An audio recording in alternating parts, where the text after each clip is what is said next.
And welcome. So what I want to do with the next 45 minutes is explore how we use Feng Shui, but getting back to where Beth started, it's about humans, so having a humanistic approach and seeing if we go macro and micro, what happens, what do we discover, and what kind of connections can we make. So as we've seen, excuse the drawings, I know I should have put Simon Brown, aged 8 3/4 at the bottom, but I tried them out on an iPad and it's early days, as you can see. But anyway, so as we said before, we think of ourselves as living between the earth and the heavens, or the sun.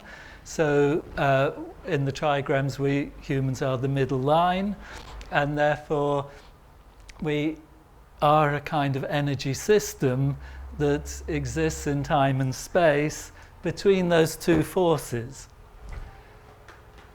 So in China, then the idea is that we have energy coming up from the earth, and at the same time we have energy coming from the sun down through our body. And if you just leave a bowl of water outside, after a while it'll get green algae growing because of the sun and the water.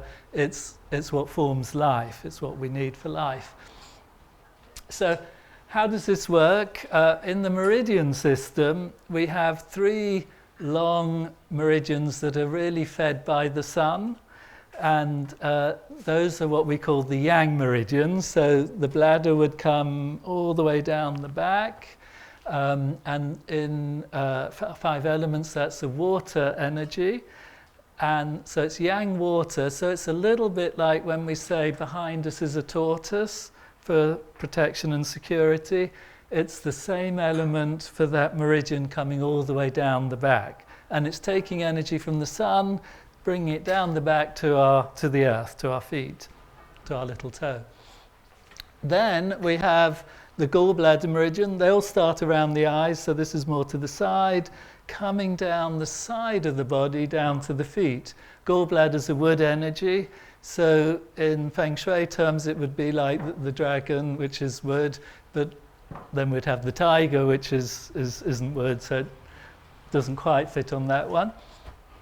And then interestingly, from just below the eyes, coming all the way down the front of the body, we have the Stomach Meridian. And this is where it's a different viewpoint than probably in Feng Shui. So in Feng Shui, we would think of it as fire and the phoenix coming out in front of us, where the Stomach Meridian, again, yang, sun energy, coming down the front of the body. Our stomach is basically the main driver in life. So if we were crocodiles and we'd just eaten, we're fine lying in the sun, and humans can be around, we don't care, it doesn't matter. We'll stay there till we're hungry, and then we'll go and look for food. And I guess we're a bit similar, or I am anyway. I'm a bit of a lazy person, so until the bank account empties or whatever, then I have to go and get work and do stuff. So the Stomach Meridian is that hunger, it's the driver in life. And in the low shu, we could put it in the center, which would mean that the center of a space can have that feeling of hunger. We might keep it a bit empty, because if we're a bit hungry, we tend to do more in life. If our Stomach Meridian is full, then we're on the sofa fiddling around playing games or watching television and so on. So being a little bit hungry. So those are the 3 long yang meridians with the sun's energy. Interestingly, normally we think of yang as moving up, but actually they're going down, and it's always been a big challenge for acupuncturists. Why would that be? And we have to think of what kind of energies in the meridian, which is the sun in this case, is more important than the direction, according to traditional Chinese medicine. Then we have 3 meridians coming up the inside of the body from the feet, and they come up generally, different versions, but generally to the middle of the body. So interesting, the sun goes all the way from the head to the earth and into the earth. The yin earth meridians, earth energy meridians, are coming up to the middle and just stay there. So they are kidneys, kidneys, liver and spleen meridians. And then we have, so far we've covered water, wood and earth. So the remaining ones is metal and fire. Again, interesting reflections for us in Feng Shui because they're all on our arms, and the lungs and the heart are kind of moving organs, expanding, contracting, expanding, contracting. So yin and yang's going on all the time. And therefore, it makes perfect sense that those meridians are on our arms. So if I'm like this, sun energy is coming down the back, and we could say some up energy is coming here, but then I can move my arms the other way. So yin yang. And if I coordinate it with my breathing, breathe in, breathe out, I've got a sort of yin-yang rhythm going on. And I can try it the opposite way around and see what happens. I could imagine I was pushing something up, breathing out. How does that feel? And each way I'm adjusting the energy from the sun and earth on the meridians. So if we were transferring that back into Feng Shui, it would suggest that the south part of our home and the west part of our home need this kind of breathing, changing, moving energy. If we're going to take the human body energy system and apply it to a house. Are you okay so far? Makes sense? Okay. Then, so basically we have a lung meridian and a large intestine meridian, both metal. And you can try it now. Just touch your fingers together and you're making a nice loop of this metal energy. So we think of it as an inward, inner strength kind of energy. And therefore, perhaps if we want to develop the inner strength, put your hands just on your lap, but keep your finger and thumb together and close your eyes for a moment. Just start breathing more deeply so you can feel the air in your nose.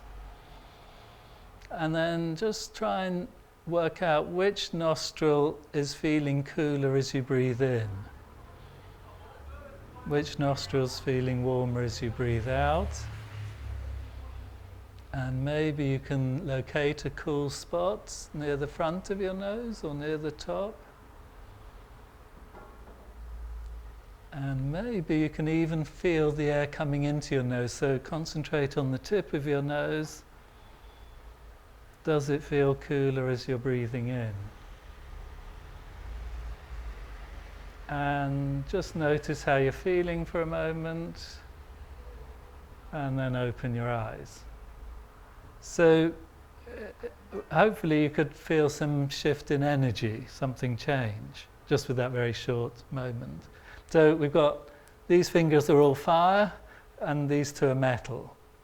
And then we can adjust things. So a lot of Tai Chi is about moving energy in the meridians, and a lot of it is using the arms to do that. Another thing that comes from Chinese medicine, this is meant to be a fetus, in case you're wondering. And so when we were forming, all our organs were forming, lungs, heart, all these different things, we had a physical structure, we had a basic bone structure. And so if I'm standing sideways to you, if my hands are around here as my heart's forming, then we relate this area to the heart. So, which is why we have actually 4 fire meridians in our hands, and this area relates to the heart. Very good acupressure points or acupuncture points in the wrist for the lungs. So here's the lungs forming, here they are in my wrist. They're right next door, so they're forming together energetically. Move down, elbows, we could say colon, large intestine, so lots of good points on here for the colon. Then we look at the knees, somewhere around our middle organs, liver, spleen, stomach, lots of good points in there on our knees. And then our feet would be somewhere near our bladder and reproductive organs. So again, look at an acupuncture chart, loads of great points for any issues with those parts of our body. So a lot of these things are really, really simple and obvious when you start to look at how they develop. If you just look at the acupuncture chart, it seems a bit meaningless, and why is that there? But the reasoning behind it is always very clear. The Earth, going back to our Earth and Sun, the Earth has a Mat Microbiome. Are many people familiar with it? It's the biggest sort of thing in science now, that the bacteria, funguses and viruses communicate on the surface of the Earth and adjust the Earth's surface in a way that allows seeds to grow, plants to grow and so on. However, our skin also has a microbiome of its own, so there's a whole ecosystem going on your skin. There are funguses everywhere, but sometimes there's a lot of them, so we get some kind of fungal infection, we call it, but they're there all the time and we need them. Same with the viruses and so on. In Chinese medicine, the outside skin and the lining of the lungs and the lining of the intestines is seen as one piece of fabric. It's just one piece of material. So I can breathe in air, but it's not really inside me till it goes through the lining of the lungs into my blood.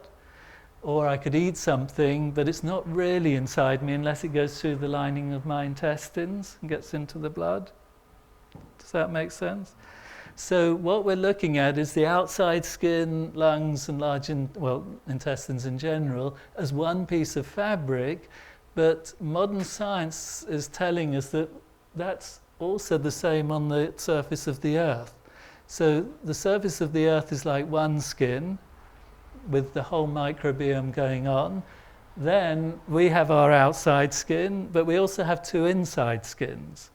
So I don't know if you work with children, very, very common asthma, and then have a look at their elbows and there's eczema. And it's often on the lung meridian too. But what that would tell us, going back to what Beth was saying, that if we've got the outside skin and the lungs, we should really then look at the intestines, what's happening there. And of course, the sort of most common remedies now are not to have dairy food and either gluten-free or wheat-free diets, and it often clears up. So we're changing the skin of the intestines, which is feeding back into our lungs and outside skin. All right so far? Yep. So I've been working a little bit with a clinic, and it's been around for a while now, but it's still emerging science. But so a lot of problems seem to clear up with people who have IBS or any intestinal problems by taking the stool of a healthy person and then implanting it into the intestines of the unhealthy person and letting those bacteria start to populate the intestines. And is kind of where it's all going is that basically the idea is that if our own bacteria, viruses and funguses are happy because of our diet, and we need some soil to feed them, so keep the skins on the vegetables, don't wash them too much, then we're happy. So their mood seems to affect our mood. And you mentioned people overeating with the earth energy. So sometimes if we have enough of a certain kind of greedy bacteria, we're feeling full, but the temptation to open the fridge again and have just one more piece of chocolate or whatever it's going to be is really strong. But now the thought is that it's those greedy bacteria that are telling us to do that. And to a certain extent, they have a lot of control over our own moods and thinking and behaviors. And it happens the other way around. If we get stressed, they tend to go quiet and they realize that their host is in danger, so they start to contract and be more careful. Okay, so we're 70% water. It's not our water, it's coming and going. We're drinking, breathing in water or breathing out water, going to the toilet. And that's most of what we are. And we live in an environment that's a water-based environment. There's humidity in the air, rivers, oceans, rain, clouds, etc., etc. And we're just passing the water around. So we borrow it for a while, and maybe recently it's been through plants or trees or fish or animals or whatever we want, and then we're going to give it back. So most of what we are is actually water, bacteria, viruses, fungus. None of those are ours. They're other life forms. The bit that's really us is tiny.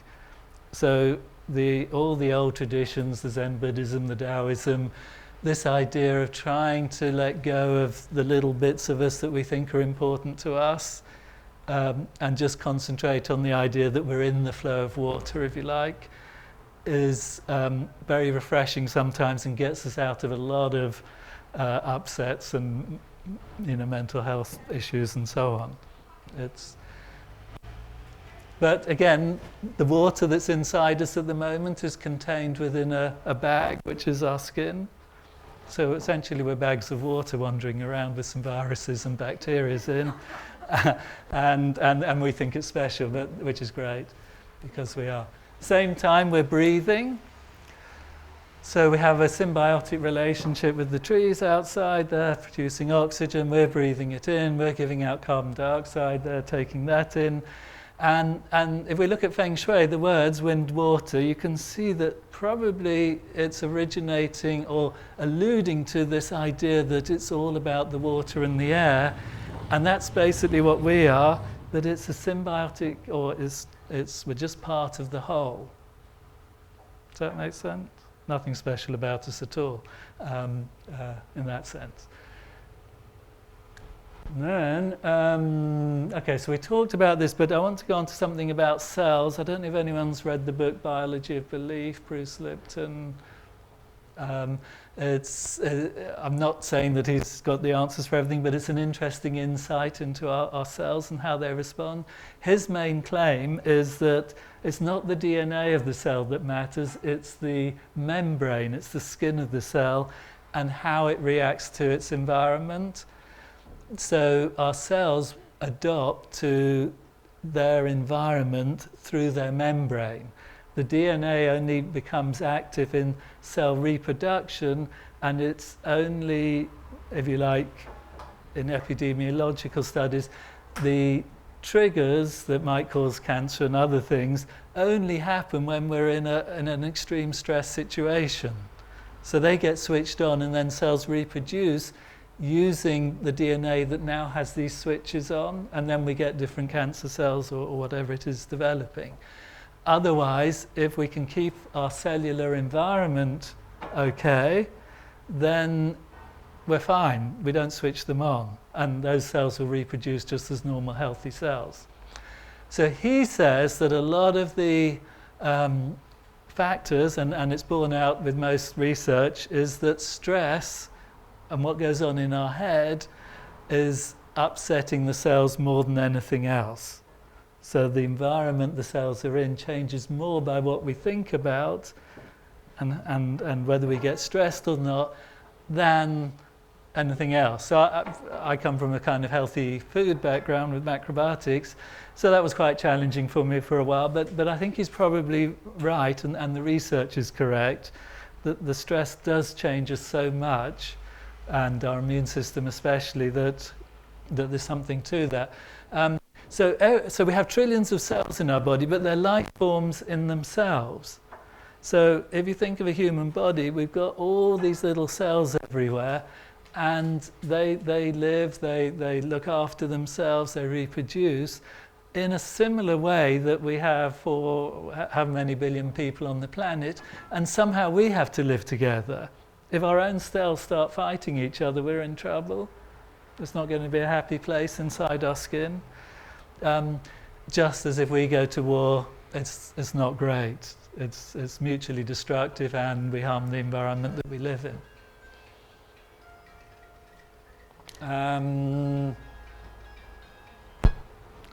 Okay, so this is a person in their home. So what we're looking at in Feng Shui, we have cells with a skin, and then we have a body with a skin, and then we wear clothes. So we humans have extra skins, second skins, which we change a lot, so more frequently than snakes. So we can go home and put something else on, and we tend to feel different straight away. The clothes make a difference. But then we're in another skin, which is the walls of this room, and we spend a lot of time in that skin. And then beyond that, we have the skin of the whole building. We could say there's a sort of a boundary to London, which would be another skin. And then we have the planet, which could be another skin. And so it goes on. But we can keep going down, because even inside the skin of the cell, there's a lot of the mitochondria and the DNA, and they all have their own skins too. So we can keep going smaller and smaller. So it's a bit like Russian dolls. We're focusing largely on our own skin and the skin of the room in Feng Shui. But I think it's good for us to go down a little deeper, dig deeper, and look at the cellular skins and their environment and what happens. So the classic claim is that if you have a goldfish and it's not well, what do you do? Do you take it out and start doing surgery and things, or do you just change the water? Well, most people are going to change the water and then hope the fish gets better. So same thing, cells, if their environments change, they get better. But then if that reasoning carries forwards, then humans feel better when their skin is engaging with a more healthy environment. So if we can change the environment we're in, just like changing the water for the goldfish, we start to feel different, either on a cellular level or a whole person level or in other ways. So how do we do that? Well, then we're in our house skin. In Feng Shui, we're looking at what can we bring in, what can we do? And one easy way to go forwards with that question really is look at what's inside us. So we said most of us is water. Well, then water around us becomes important. They're communicating. What else is inside us? We have proteins and all these kinds of things, which will also be in plants. So if this room was full of plants, I don't know if you've been to Kew Gardens and inside some of their greenhouses, but it really is an energy-changing thing. You know, everyone must feel different after 10 or 15 minutes. So we're then using something that's inside us, but positioning it around us. What would be other things that we have a lot of inside us that we can use outside? Any thoughts? Well, yes, bacteria, so don't clean your house too much. Bacteria, we need it. You know, look what happened to Howard Hughes. He lived in a sterile environment, and then, you know, he got a lot of infectious problems. Our immune system basically stops working.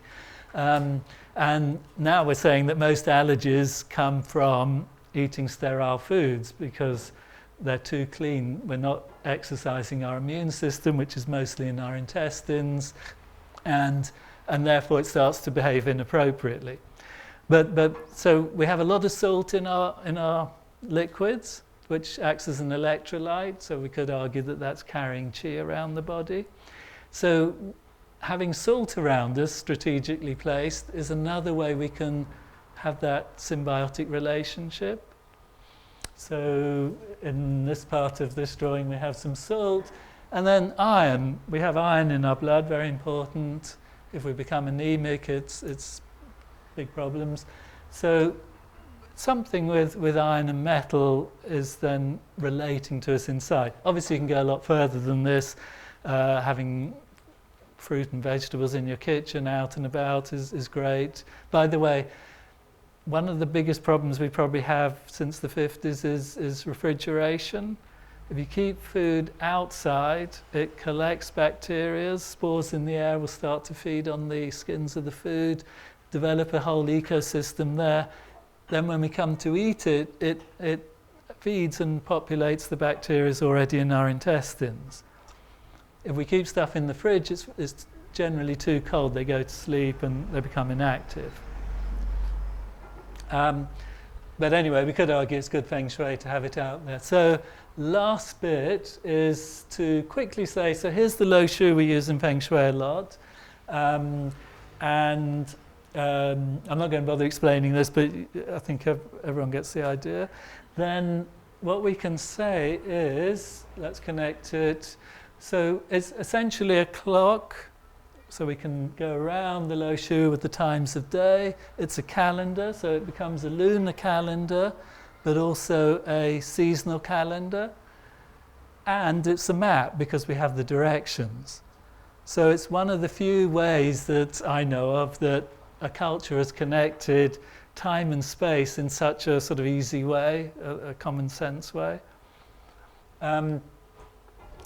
And if we took the Lo Shu and put it on our body, if I printed off the paper and put it on myself like this, you'll see that the organs that are used in their right places in Chinese medicine more or less line up with what we see on our body. So our heart would be at the top, we'd have our liver and gallbladder coming up this side, we'd have the bladder at the bottom, which would be the north in Feng Shui, and then we'd have our stomach and spleen here. The only one that doesn't work so well is the lungs, which would be up here, but as you can see, they're metal. But we could at least say the diaphragm, which is moving them, is around there. And then we have the colon, large intestine. So, and the small intestine's in the middle. Based on what I said about the stomach meridian, do you remember? The hunger driving forwards. I would probably put the stomach in the center for this. I'm showing you what the accepted Chinese medicine layout would be. But I think this energy here is good for the forward moving energy. So at least as the meridian, I would put it there. You all right so far? So what that's suggesting is that we can look in different parts of the house in terms of the organs that this represents. So if someone was having high blood pressure, it would be interesting to see what's going on in the south part of their home. How's that affecting them? Is there anything interesting happening there? It's a prompt. It's not necessarily going to be the answer to everything, but it's certainly a question worth having. And then we can look at emotions. So in Chinese medicine, the meridians all have emotions that go with them.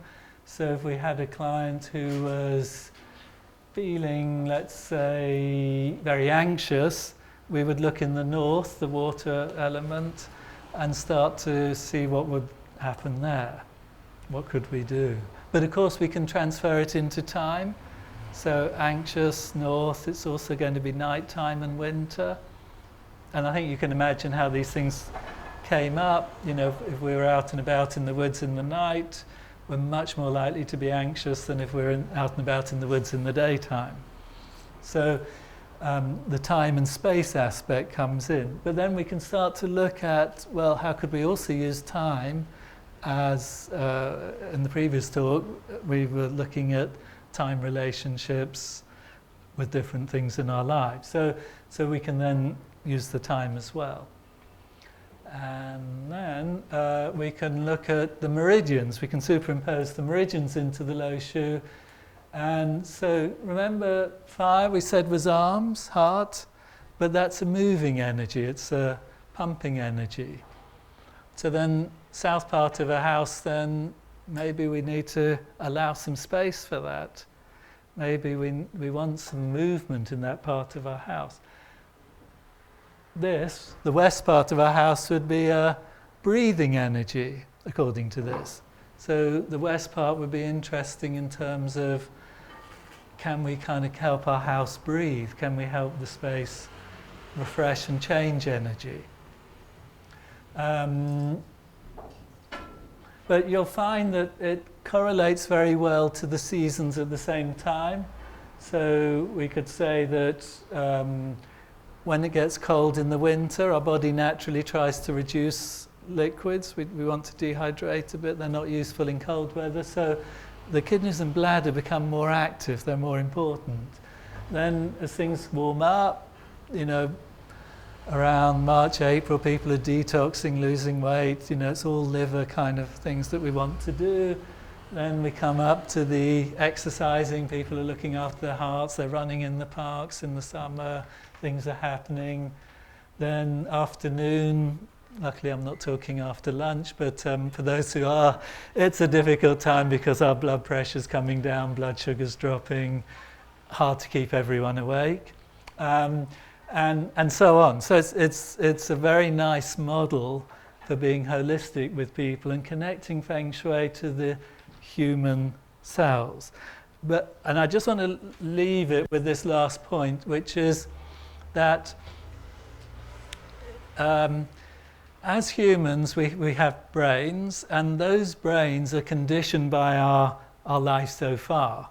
So the cultures we're born into, the school we went to, the friends we have, the parents we have, kind of condition our minds into certain ways of thinking. And the current science idea is that that's done by neural pathways. So before you could ride a bicycle, you had no neural pathways to ride a bicycle. You get on your bicycle and fall off, get back on, fall off, and you're slowly developing neural pathways.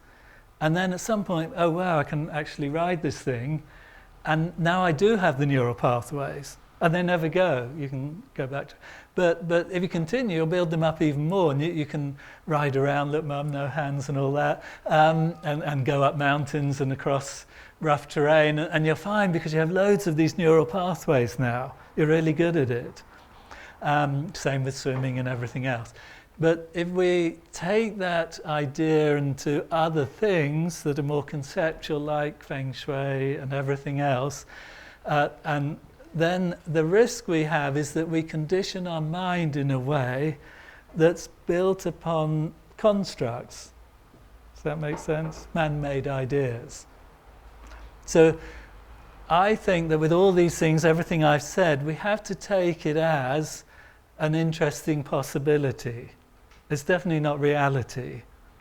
It's because reality is what we can see and touch and feel.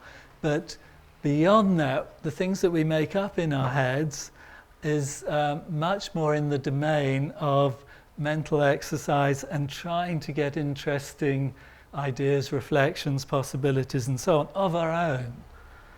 So for me, this sort of thing is more about sparking ideas off in your brains, out of which you'll develop your own neural pathways around it and thoughts and ideas, but not to buy into my neural pathways. Does that make sense? It's so if we have one lifetime, and I don't know how many years you think you have left, but hopefully it's a long time. The point more is how far can we go with that in developing this kind of body and brain we inhabit? What can we do with it? That's the big question, so that when we come to the end of it, we're kind of feeling like, okay, well, I did everything I wanted, I developed myself in all these interesting ways, and that was great. But to get there, it's more a question of self-development and growth, in my humble opinion, than other people's ideologies. Because none of us want to live someone else's life. So we have to keep coming back. And if we're being Zen and Taoist about it, we have to declutter our minds, taking out everything for a while, and then we can bring it back in if we want, but at least have those moments where it's just me. I don't have everyone else's ideas whizzing around my head. And that way I feel that we can probably have those unique kind of revelations and insights and lines of inquiry that really are us as a person. So I'll end on that note. So any questions before we break for lunch? Yes? Hi Simon, this isn't a question, but I'd just like to reinforce everything you're talking about inside our bodies. And there is a fabulous book written by a German, I think it's a German doctor, called Gut. It's Oh yes. easy to read and it's brilliant, and it tells you so much about the gut and the Yeah, and that has a lot about the microbiome in that. Yeah, it's a fantastic book. Yeah. Yeah. Any other questions? Are you okay? So why don't we've got a few minutes, why don't we just try stretching some of these meridians and see what happens? If you just want to stand up. And maybe you have to move out of the chair bits into other spaces. And we can just begin with our bladder meridian. So we can do a big stretch up and then slowly come down. And just feel it. It's probably in the back of your legs, calf, might feel it in bits of your back. If you want to really stretch it, you can bend your knees, fold your hands behind and then straighten your knees. And then we can come up. And then we can do our gallbladder meridian. So now we're onto the wood energy. Nice long stretch down the side. And the other side. And stomach's quite difficult. The easiest thing is if you hold on to a chair or something, take your leg, push your knee back as far as you can, and look up at the sky. Try and make a nice curve and arch. I'll do that with the other leg.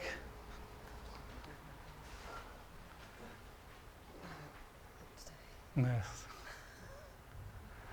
And then we can, if you've got enough space, you can just kind of do any kind of open leg stretch. I know it's not inappropriate clothing, so don't rip your skirts or trousers.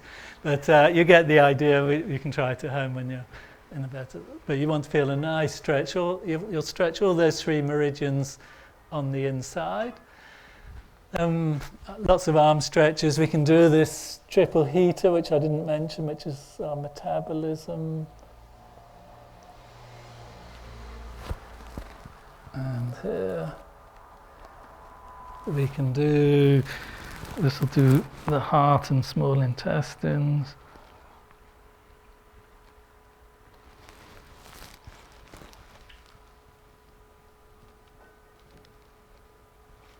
Do the lungs.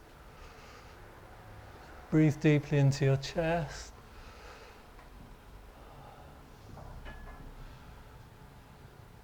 Very good. And then we can just let's do a little exercise. If you have your feet about shoulder width apart, bend your knees slightly, and we'll just give our hands a nice rub.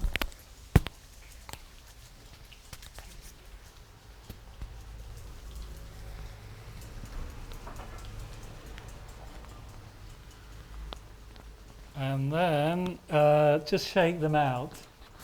Give them a good shake. And then we can just start to feel with our hands. Just keep moving and see if you can pick up that feeling of energy, that magnetic sensation between your hands.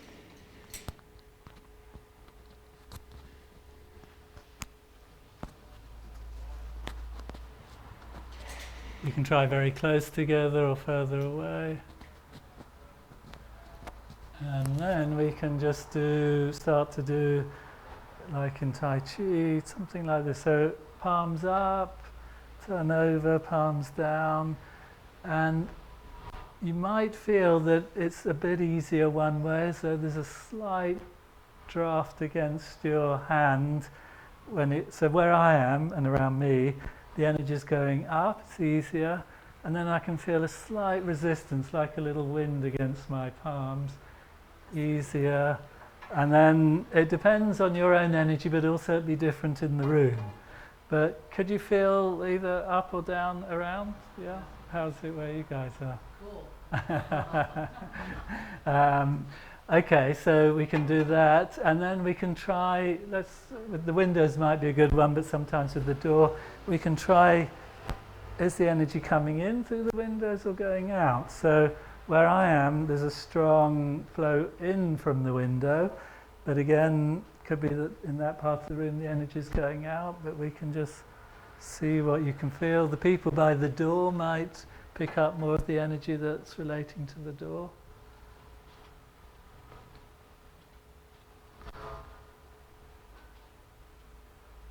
Very good. Okay. So obviously we can pick up the energy of a home with our own bodies and use that. All right. So if you want to sit down, Vicky, do we need to say where the lunch is or anything? Yeah. Okay. And where do we go? Just outside. Okay. Yeah. All right. So thank you very much. That was great and enjoyed that.